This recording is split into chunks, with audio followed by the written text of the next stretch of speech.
Hi hello ಪ್ರೀತಿಯ ವಿದ್ಯಾರ್ಥಿ ಮಿತ್ರರೇ, ಪುನರ್ವೇಜು ಸಂಸ್ಕಾರಕ್ಕೆ ಸ್ವಾಗತ ಸುಸ್ವಾಗತ. ವಿದ್ಯಾರ್ಥಿಗಳೇ, ಈಗ ಆಲ್ರೆಡಿ ಶಾಲಾ ಕಾಲೇಜುಗಳು ಓಪನ್ ಆಗಿದೆ. ಜೊತೆಗೆ ನೀವೇನಾದರೂ ಕೂಡ ಸಾರಿಗೆ ಸಂಸ್ಥೆಯಲ್ಲಿ ಓಡಾಡಬೇಕು ಅಂತಂದರೆ ಬಸ್ ಪಾಸನ್ನು ಮಾಡಿಸ್ಕೊಳ್ಳೇಬೇಕಾಗತ್ತೆ. ಹಾಗಾದರೆ ಬಸ್ ಪಾಸ್ ಮಾಡಿಸೋದಕ್ಕೆ ಕೊನೆಯ ದಿನಾಂಕ ಈಗ ನಾನು ನಿಮಗೆ ತಿಳಿಸ್ಕೊಡ್ತಾ ಇದ್ದೇನೆ. ಜೊತೆಗೆ ನೀವೇನಾದರೂ ಕೂಡ ಹೊಸದಾಗಿ ನಮ್ಮ ಚಾನಲ್ಗೆ ಭೇಟಿಯನ್ನು ಕೊಟ್ಟಿದ್ರೆ ನಮ್ಮ ಚಾನಲನ್ನು ಸಬ್ಸ್ಕ್ರೈಬ್ ಮಾಡಿಲ್ಲ ಅಂತಂದರೆ ಆದಷ್ಟು ಬೇಗ ಸಬ್ಸ್ಕ್ರೈಬ್ ಮಾಡ್ಕೊಳ್ಳಿ. ಯಾಕಪ್ಪ ಅಂತಂದರೆ ಮುಂಬರುವಂಥ ಎಜುಕೇಷನ್ ಅಪ್ಡೇಟ್ಸ್, ಸ್ಕಾಲರ್ಶಿಪ್ ಅಪ್ಡೇಟ್ಸ್ ಜೊತೆಗೆ ನೀವು SSLC PUC ಅಥವಾ ಯಾವುದೇ ಕ್ಲಾಸಲ್ಲಿ ಓದ್ತಾ ಇದ್ರೂ ಕೂಡ ಎಲ್ಲ ಸಬ್ಜೆಕ್ಟ್ಗಳ ಪಾಸಿಂಗ್ ಪ್ಯಾಕೇಜ್ಗಳು ನೋಟ್ಸ್ಗಳನ್ನು ಕೊಡ್ತಾ ಹೋಗ್ತಾ ಇರ್ತೀನಿ. ಫ್ರೀಯಾಗಿ PDF ಕೊಡ್ತಾ ಹೋಗ್ತಾ ಇರ್ತೀವಿ. ಮತ್ತೆ ಯಾಕಂದ್ರೆ ಸಬ್ಸ್ಕ್ರೈಬ್ ಮಾಡ್ಕೊಳ್ಳಿ, ಹಾಗೆಯೇ ಬೆಲ್ ಐಕನ್ ಕ್ಲಿಕ್ ಮಾಡಿ, ಜೊತೆಗೆ ಈ ಒಂದು ವಿಡಿಯೋಗೆ ಲೈಕ್ ಮಾಡೋದನ್ನು ಮರಿಬೇಡಿ. ಸೊ ಬನ್ನಿ ಈಗ ವಿಡಿಯೋನ ಶುರು ಮಾಡ್ತಾ ಹೋಗೋಣ.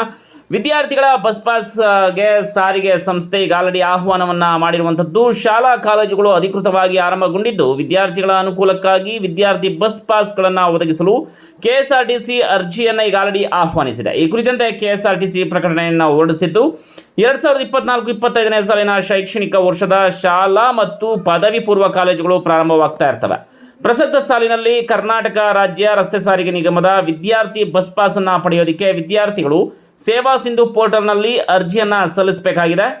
ನಂತರ ಈ ವರ್ಷದಲ್ಲಿ ಸರ್ಕಾರದ ಆದೇಶದಂತೆ ಸಂಪೂರ್ಣ ಗಣಕೀಕೃತವಾಗಿ ವಿದ್ಯಾರ್ಥಿಗಳು ಬಸ್ ಪಾಸ್ಗಳನ್ನು ನೀಡಲಾಗುತ್ತೆ. ಓಕೆ, ಸೊ ವಿದ್ಯಾರ್ಥಿ ಬಸ್ ಪಾಸ್ಗಳನ್ನು ವಿತರಿಸಲಾಗುವುದು ಅಂತ ಈಗ ಆಲ್ರೆಡಿ KSRTC ಸಂಸ್ಥೆಯವರು ಹೇಳಿರುವಂಥದ್ದು.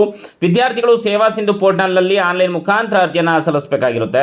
ಸೊ ಡಿಸ್ಕ್ರಿಪ್ಷನ್ ಬಾಕ್ಸ್ನಲ್ಲಿ ಅದರ ಲಿಂಕನ್ನು ಕೊಟ್ಟಿರ್ತೇನೆ. ಸೊ ನೀವು ಹೋಗಿ ಅಪ್ಲೈ ಮಾಡಬಹುದು, ಆ ಲಿಂಕ್ ಮೇಲೆ ಕ್ಲಿಕ್ ಮಾಡಿ. ಇನ್ನು ವಿದ್ಯಾರ್ಥಿಗಳು 31/5/2024 ಸೇವಾ ಸಿಂಧು ಪೋರ್ಟಲ್ನಲ್ಲಿ ಬಸ್ ಪಾಸ್ಗಾಗಿ ಅರ್ಜಿಯನ್ನು ಸಲ್ಲಿಸಬಹುದಾಗಿದೆ. ಈಗ ಆಲ್ರೆಡಿ ಪ್ರಾರಂಭ ಆಗಿದೆ. ಯಾರ್ಯಾರು ಇನ್ನೂ ಕೂಡ ಬಸ್ ಪಾಸನ್ನು ಮಾಡಿಸ್ಕೊಂಡಿಲ್ವೋ ಆದಷ್ಟು ಬೇಗ ಮಾಡಿಸ್ಕೊಳ್ಳಿ. ಆನ್ಲೈನ್ ಪೋರ್ಟ್ನಲ್ಲಿ ಅರ್ಜಿ ಸಲ್ಲಿಸಲು ಯಾವುದೇ ರೀತಿಯಾದಂಥ ಶುಲ್ಕ ಇರೋದಿಲ್ಲ. ಇದಲ್ಲದೆ ವಿದ್ಯಾರ್ಥಿಗಳು ಕರ್ನಾಟಕ 1, ಗ್ರಾಮ 1 ಮತ್ತು ಬೆಂಗಳೂರು 1 ಕೇಂದ್ರಗಳಿಗೆ ಭೇಟಿ ನೀಡಿ ಅಲ್ಲಿನ ಸಿಬ್ಬಂದಿಯ ಮುಖಾಂತರವೂ ಕೂಡ ನೀವು ಬಸ್ ಪಾಸ್ಗೆ ಅರ್ಜಿಯನ್ನು ಸಲ್ಲಿಸಬಹುದಾಗಿದೆ. ಇನ್ನು ಅರ್ಜಿಯನ್ನು ಸಲ್ಲಿಸಲು ಕೊನೆಯ ದಿನಾಂಕ ಯಾವುದಪ್ಪ ಅಂತಂದರೆ ಇದೇ ತಿಂಗಳ 15ನೇ ತಾರೀಕಿನ ಒಳಗಡೆ ಬಸ್ ಪಾಸ್ಗೆ ಅರ್ಜಿಯನ್ನು ಸಲ್ಲಿಸಬೇಕು. ಅರ್ಜಿಯನ್ನು ಸಲ್ಲಿಸೋದಕ್ಕಿಂತ ಮುಂಚೆ ನೀವೇನು ಮಾಡಬೇಕಪ್ಪ ಅಂತಂದರೆ ನೀವು ಕಾಲೇಜಿಗೆ ಅಥವಾ ಸ್ಕೂಲ್ಗೆ ಅಡ್ಮಿಷನ್ನ ತೆಗೆದುಕೊಂಡಿದ್ರೆ ಆ ಒಂದು ಶಾಲಾ ಕಾಲೇಜಿನ ರಿಸಿಪ್ಟನ್ನು ಜೊತೆಗೆ ನಿಮ್ಮ ಆಧಾರ್ ಕಾರ್ಡನ್ನು ತೆಗೆದುಕೊಂಡು ಹೋಗಬೇಕಾಗತ್ತೆ.